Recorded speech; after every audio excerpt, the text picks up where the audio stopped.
Judita Wignall here from City and Sea Living, and I'm going to answer some reader questions this week. First one, finding time to make that green juice in the morning is really challenging. Any tips on how to make that happen? Yes. What I do is I make my green juice in bulk. I'll make 2 or 3 quarts at a time, and that usually lasts my husband and I about 3 days. That way, instead of making juice every morning, I can make it a couple times a week. So once you make your juice, the best time to drink is right after you make it. But sometimes you gotta pick your battles. So what I do is I store it in a mason jar, and I make sure there's no air in it because it's the air that degrades the nutrients. So as you consume it, just transfer into smaller and smaller jars, and that's about it. So easy peasy, that's my solution to the daily green juice grind.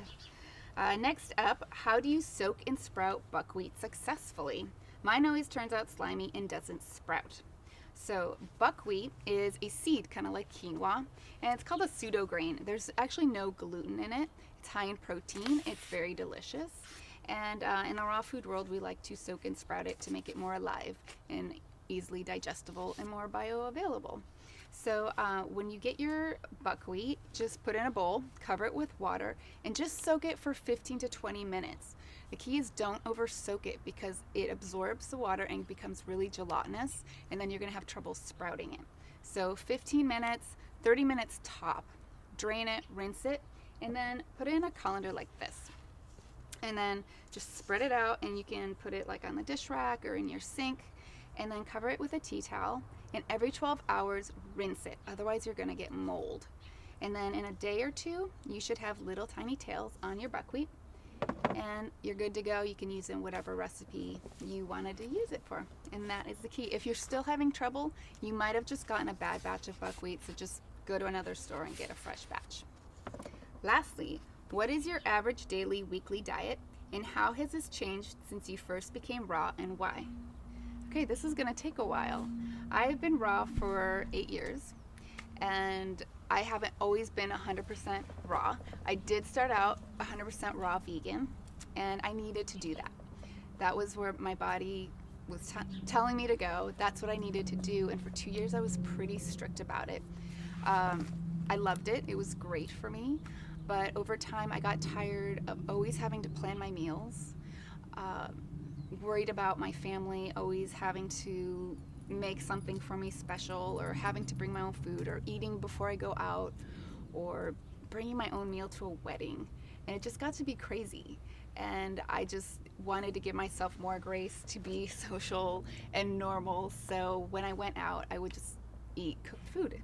And at home, I was all raw, and that worked really great for me. And I was still eating plant-based. I wasn't eating fast food. I wasn't eating junk food. I was still eating whole, unprocessed, natural foods. And then a couple years after that, I wrote my book, Going Raw. And I was still super raw when I was making that book. And I ate a lot of dessert and lots of fruit, lots of sugar. And I developed candida. I was gaining weight. I was having hormonal issues. And I had to kick all the sugar out. So basically half of the raw food diet is pretty sugary, and I had to just cut all that off. I went on the body ecology diet, which is a low sugar diet, and it was a lot of fermented foods and probiotics, and it balanced me out. I lost the weight, cleared up my skin, and it was awesome. But because you're not getting carbohydrates, I needed a little more protein. I couldn't just eat fat all the time. You know, a salad with avocado gets a little boring. So I added in eggs, and I added in some fish and butter, and I felt really, really great. I could feel my body really needing that saturated fat, needing more cholesterol. And since then, I still eat that way. So now I'm probably 50 to 75% raw, and then I eat a little bit of cooked protein. And that's pretty much my diet, and then a little bit of fruit. I do okay with it now. I just can't overdo it. So that's pretty much my diet now. Today I had a green juice with some avocado and MCT oil. If you don't know what that is, it's medium chain triglyceride, which is basically a fatty acid that comes from coconut oil. And I blend it with my green juice to make the fat-soluble vitamins more available. So that's how I start my day. For lunch, I had a kale salad with avocado, because I love avocados and hemp seeds. And tonight I'm going out to dinner, and I don't know what I'm going to eat. Probably Brussels sprouts, because of the restaurant I'm going to has really great Brussels sprouts. But we'll see. And so every day is something different. I listen to my body, and that's the art of listening to your body when you're eating whole foods. This is my diet, it's not your diet. So don't feel like, oh, I have to eat just like her. You gotta listen to what you need, what your body wants, and go with it. So some days it's a little more raw, some days it's a little bit more cooked.